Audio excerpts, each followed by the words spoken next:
सोनपुर नाम का गांव समुंदर के किनारे ही बसा हुआ था। वहां के लोग मछलियां बेचकर ही अपना जीवन यापन करते थे। उसी गांव में तेजू अपने माँ बाप के साथ रहा करता था। उसके माँ बाप तेजू की हरकतों से बहुत दुखी रहते थे, क्योंकि तेजू थोड़ा मंदबुद्धि और आलसी था। अरे ओ आलसी लड़के, जब देखो तब खाता रहता है और सोता रहता है। मैं कल की मछलियां बेचने के लिए बाजार जा रही हूँ। शाम होने से पहले समुंदर से कुछ मछलियां पकड़ कर ले आना। आज पता नहीं क्यों मौसम इतना अजीब सा है। लग रहा है जैसे कि जोरों से आंधी तूफान आने वाला है। चल जल्दी कर। क्या माँ, जब देखो आप मुझे सुनाती रहती हो। एक तो मैं इतनी मेहनत से पूरा दिन काम करता हूँ और उल्टा मुझे ही सुनाती हो कि मैंने ठीक से काम नहीं किया। अब मैं कहीं नहीं जा रहा। हाँ हाँ, मुझे पागल कुत्ते ने काटा है, इसीलिए बेवजह तुझे सुनाती रहती हूँ। चुपचाप जितना कहा है उतना कर। शाम तक मछलियां पकड़कर नहीं लाया ना तो देख लेना, मंदबुद्धि कहीं का। इतना कहकर तेजू की माँ बाजार मछलियां बेचने चली गई। तेजू भी अपनी माँ की बातों को अनदेखा करके सोने चला गया। कुछ देर सोने के बाद जब वो जागता है तो देखता है कि शाम हो चुकी है। हे भगवान, अंधेरा होने को आया है। तेजू बेटा, यदि अपनी भलाई चाहते हो तो जल्दी से भाग के मछली पकड़ के ले आओ, वरना तेरी खैर नहीं। तेजू भागता हुआ समुंदर की ओर जाता है।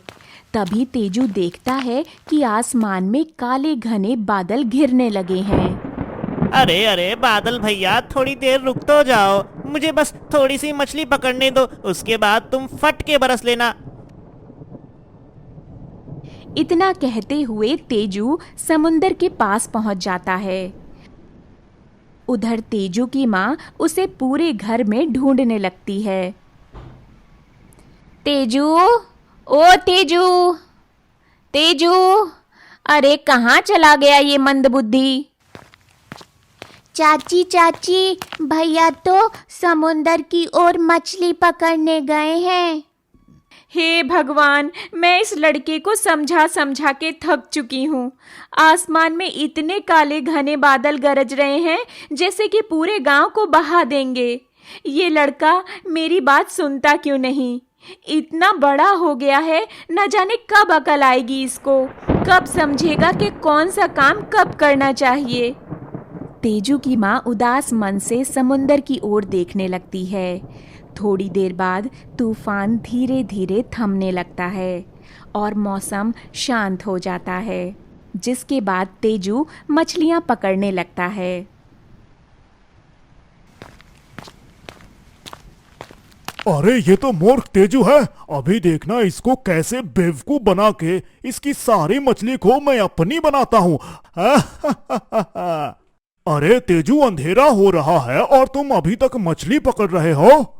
अरे चाचा, आज आपसे बात करने के लिए मेरे पास बिल्कुल भी समय नहीं है। आज मैं वक्त पे मछली लेकर घर नहीं पहुंचा तो इतनी मार पड़ेगी कि चलने के लायक नहीं रहूंगा।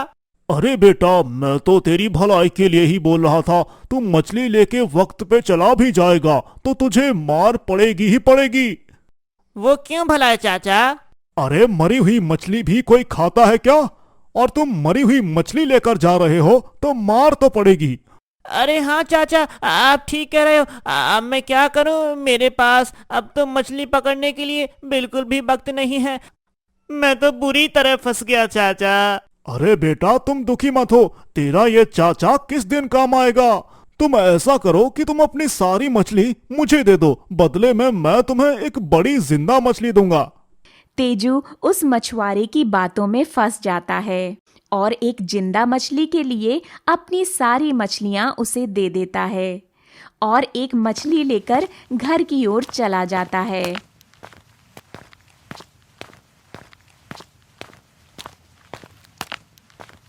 ये सब घटना पेड़ के पीछे छुपकर एक सुंदर लड़की देख रही थी। अरे, इतना बेवकूफ लड़का आज तक मैंने कहीं नहीं देखा। भला पानी से बाहर कौन सी मछली जिंदा रहती है? खैर मुझे क्या, मैं तो ऐसे ही लड़के की तलाश में थी जिसे मैं अपने जाल में फंसा सकूं। सोनाली तेजू का पीछा करने लगती है और उसका पीछा करते हुए उसके घर तक पहुंच जाती है। माँ माँ कहाँ हो तुम? देखो मैं मछली लेकर आया हूँ, वो भी जिंदा। ये क्या है रे, सिर्फ एक मछली? वो माँ, घर आते समय मेरी सारी मछली मर गई थी, तो मछुआरे चाचा ने मरी मछली के बदले मुझे जिंदा मछली दे दी। अब बोलो माँ, किया ना मैंने अकलमंदी वाला काम? अब बेकार ही आप मुझसे चिल्लाती रहती हो। रीमा अपने बेटे की ऐसी मूर्खता देखकर गुस्से में आग बबूला हो जाती है। हे भगवान, उठा ले मुझे, उठा ले। ऐसे नालायक बेटे से अच्छा तो तू मुझे बांझ ही रखता। इतनी बेवकूफ़ी कोई कैसे कर सकता है? और आज तो इसने हद ही कर दी। अरे अब तू खड़े खड़े मेरा मुंह क्या देख रहा है? निकल जा यहाँ से। एक दिन भूखा रहेगा तो तेरी अकल ठिकाने आ जाएगी। चल निकल यहाँ से। इतना कहकर रीमा घर का दरवाजा बंद कर लेती है और तेजू उदास मन से समुंदर की ओर जाने लगता है। ये सही मौका है इस लड़की की मूर्खता का फायदा उठाने का। तेजू उदास मन से समुंदर की ओर देख रहा था। तभी मौका पाकर सोनाली उसके पास जाती है। ज्ञानी और बुद्धिमान इंसान, तुम्हारे मुंह पे उदासी शोभा नहीं देती। मुझे तो बेअकल मूर्ख बोलकर सब मजाक उड़ाते हैं, लेकिन तुम वो पहले इंसान हो जो मुझे ज्ञानी और बुद्धिमान बोल रहे हो। इस गांव में पहले तो तुम्हें कभी नहीं देखा। किसी और गांव से आए हो क्या? मेरा नाम सोनाली है। मेरे माँ बाप अब इस दुनिया में नहीं रहे। मैं चाचा चाची के साथ रहती थी और उन्होंने भी मुझे घर से निकाल दिया और तब से मैं सहारे के लिए इधर उधर भटक रही हूँ। तुम यदि अपने घर में एक छोटी सी जगह दे दो तो आपका बहुत एहसान होगा मुझ पर। अरे मेरे घर में मुझे ही नहीं रहने दिया तो मैं कहाँ से तुम्हें आसरा दे दूं? मैं खुद आज रात के लिए एक आसरा ढूंढ रहा हूँ। लेकिन तुम्हें क्यों घर से निकाल दिया? फिर तेजू उसे सारी बात बता देता है। सोनाली तो ये सब पहले से जानती थी, इसीलिए उसने एक टोकरी मछलियाँ पेड़ के पीछे पहले से ही छुपा कर रख दी थीं। वो पेड़ के पीछे से टोकरी उठाकर तेजू को दे देती है। तभी तेजू खुश होकर कहता है, अरे वाह वाह सोनाली, लोग ठीक ही कहते हैं, भगवान जब भी देता है छप्पड़ फाड़ के देता है। तुम तो मेरे लिए मसीहा बन के आई। अब मैं सारी मछलियाँ माँ को दे दूंगा, वो खुश हो जाएंगी और मुझे कभी बेवकूफ नहीं कहेंगी। तो क्या तुम अब मुझे अपने घर में रहने दोगे?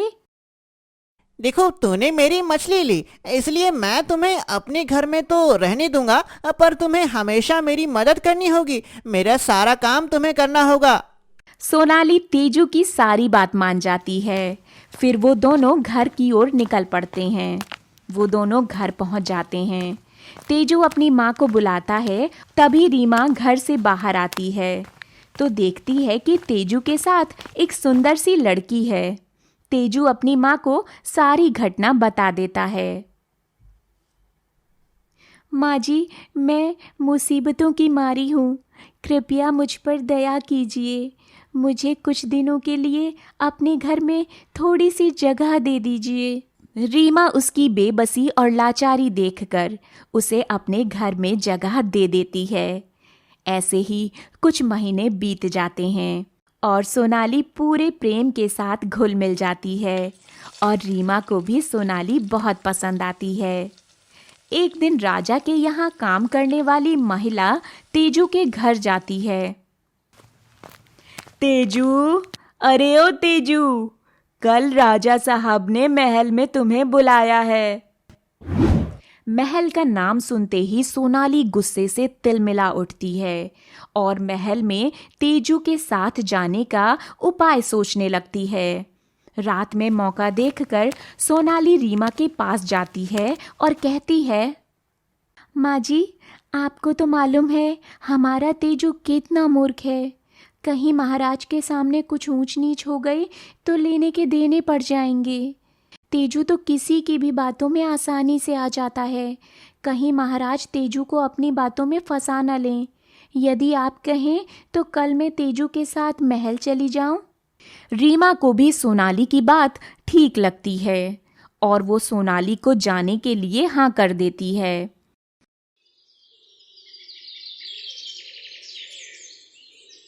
अगले दिन सुबह तेजू और सोनाली महल की ओर चल पड़ते हैं।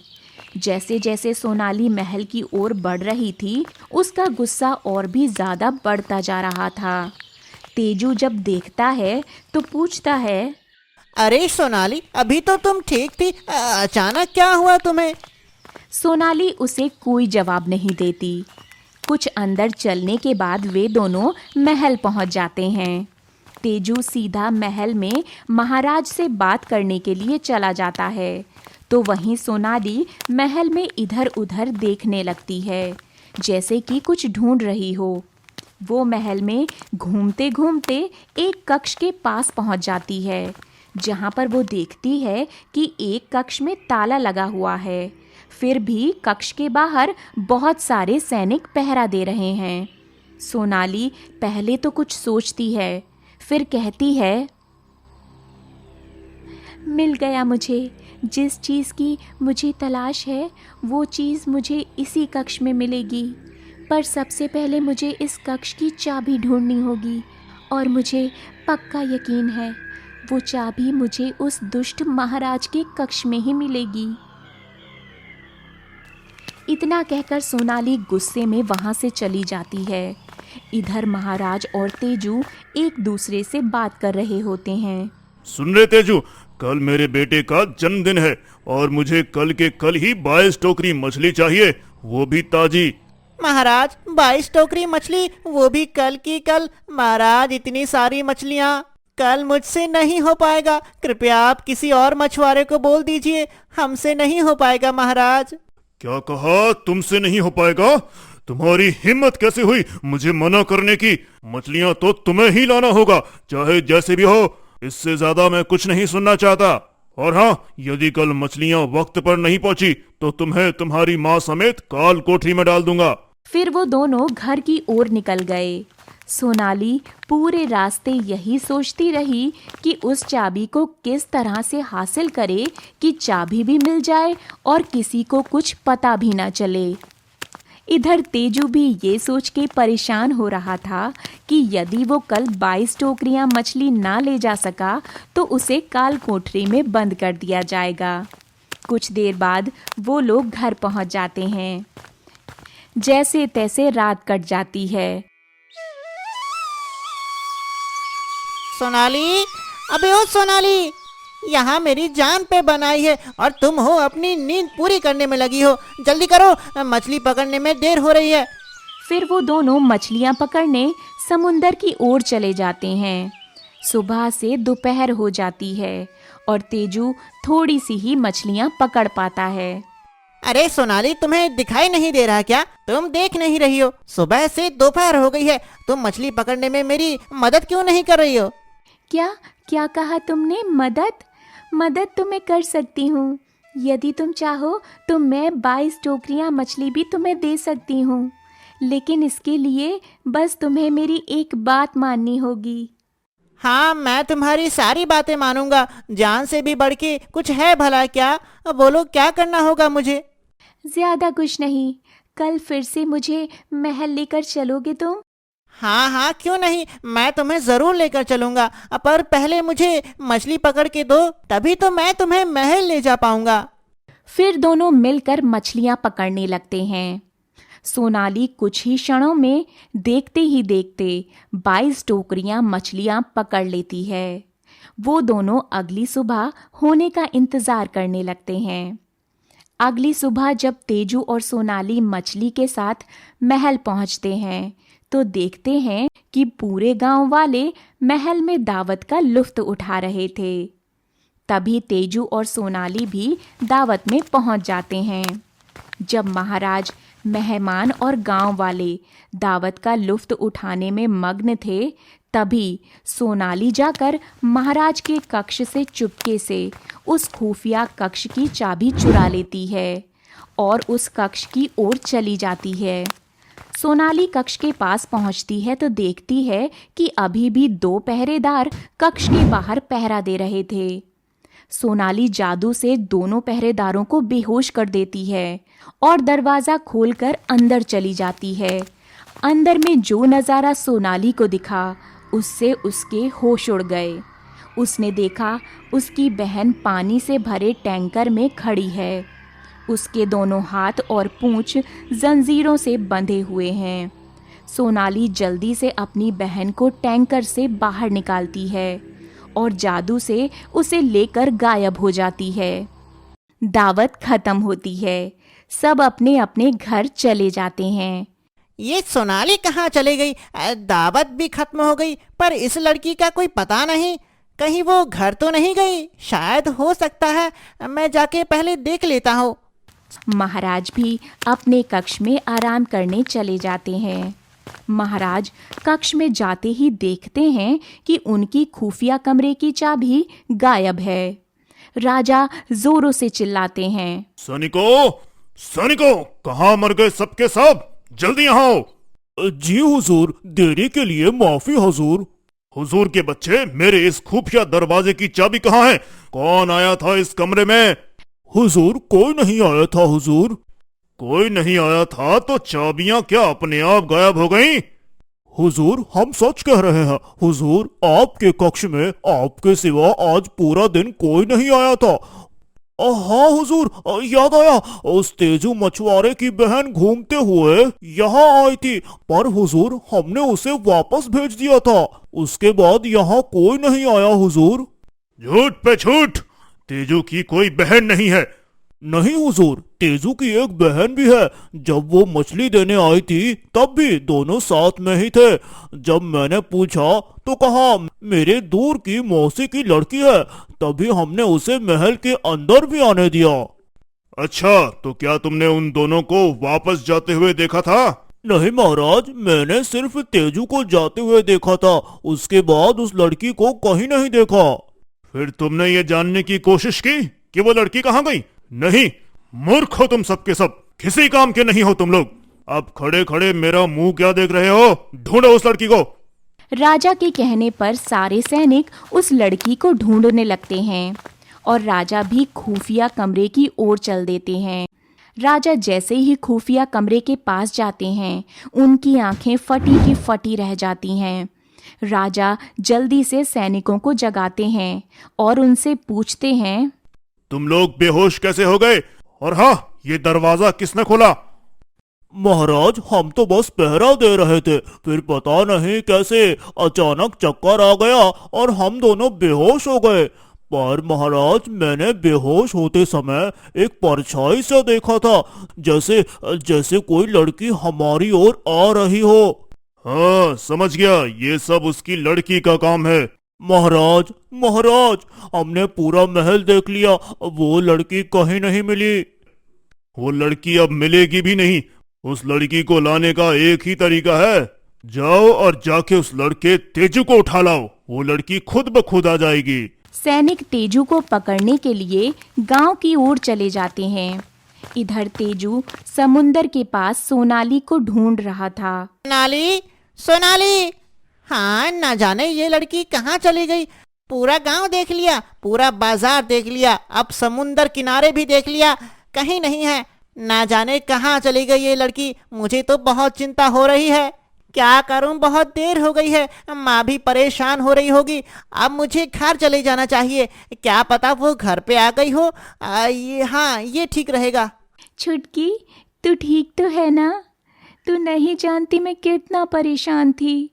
अंदर ही अंदर मुझे ये डर खाए जा रहा था कि तू जिंदा भी है कि नहीं। वो तो भला हो उस भले आदमी का जिसकी वजह से मैं तुझे ढूंढ पाई।